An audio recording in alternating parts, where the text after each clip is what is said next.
Okan bəy, belə bir onda sual sizə ünvanlayım. Siz 25 ilinizi həsr eləmisiniz bu Afrika ölkələrinə. Necə düşünürsünüz bir Türkiyə vətəndaşı olaraq, nə üçün Azərbaycanın daha çox Afrikaya yatırımlar etməyib və yaxud da əlaqələri daha çox gücləndirməyib? Ya şöyle, şimdi Türkiye'nin 80 yıllık Kurtuluş Savaşı'ndan sonra biriktirdiği bir tecrübe var. Çünkü biz de savaştan sonra hiç kimse bize yardım etmedi. Yani kendi sanayileşme sürecimiz, tarım sürecinin gelişmesi, tarım sistemlerinin, endüstrisinin genişlemesi, bunların hepsi zaman aldı ve biz bunları zor yollarla öğrendik. Şimdi Afrika'da aynı. O 60'larda 70'lerde edinilen bağımsızlık sonrası şu anda paraları yeni devlet kendine ve halkına kazanmaya başladı ve yeni gelişmeler başladı. Biz Türkiye olarak onlara diyoruz ki bak bizim 80 yıllık 100 yıllık bir know-how'ımız var. Anahtar teslim fabrikaları kuralım. Sizin yerel elemanlarınızı, personelinizi yetiştirelim. Ondan sonra bu yatırımı yapan iş adamı veya devlet her kimse sistemi direkt işler vaziyette size teslim edelim ki o bizim kaybettiğimiz 80-100 yıllık süreci siz kaybetmeyin. Şimdi bu onların hoşuna gidiyor ilk duyduklarında. Ama tabii Azerbaycan'ın da kendine has tecrübeleri Türkiye'den farklı konularda var. Örneğin SOKAR gibi dünyanın en büyük petrol şirketlerinden birisinin merkezi burası. Hani Afrika'da da Nijerya dediğimiz ülkede artık Total ülkenin dışına atılmak üzere. Yani ülkeden çıkıyor Nijerya'dan. Oradaki petrol arama rafineri Nijerya gibi bir ülkede petrol rafinerisi daha 2 yıl önce kuruldu. Rafineri yoktu. Yani petrolü üretiyor ama rafineri yoktu. Bunun gibi şimdi Somali'de başladı. Afrika'nın birçok noktasında aslında bu petrol var ama çıkartılmıyor. Madencilik konusunda, yeraltı kaynakları konusunda Avrupalı şirketleri artık yavaş yavaş çıkartmak istiyorlar.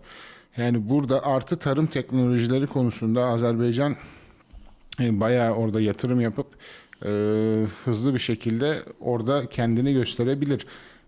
İnşaat malzemeleri konusunda, demir konusunda, yani birçok alanda Azerbaycan orada etkili olabilir diye düşünüyorum.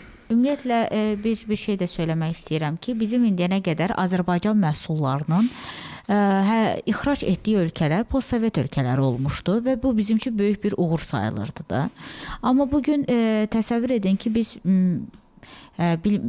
Rusiya və Ukrayna münaqişəsində bizim bir çox şirkətlərimiz sıxıntılar yaşadılar. Ödəmə sistemlərində problem yaşandı, alıcılıq qabiliyyəti aşağı düşdü və bilirsiniz, bəzi şeyləri biz proqnoz edə bilmirik. Ona görə də mütləq olaraq alternativ bazarlar araşdırılmalı. Bir təcrübə var idi.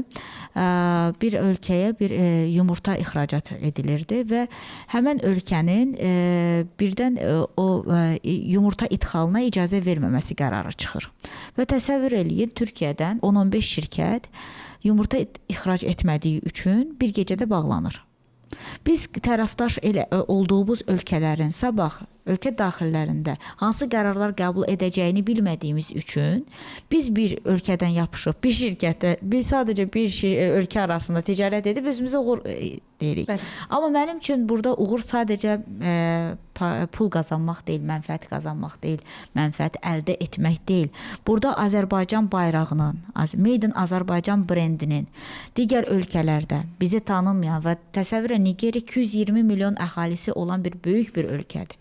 Orada niyə Azərbaycan bayrağı dalğalanmasın? Niyə Azərbaycan məhsulu tanınmasın?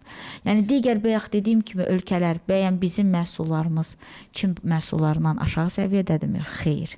Niyə bugün yəni biz bu xarici beynəlxalq digər ölkələrin təcrübəsini istifadə edə bilərik. Biz buradan yenilik bir şey, özümüzdən bir şey icad etmirik.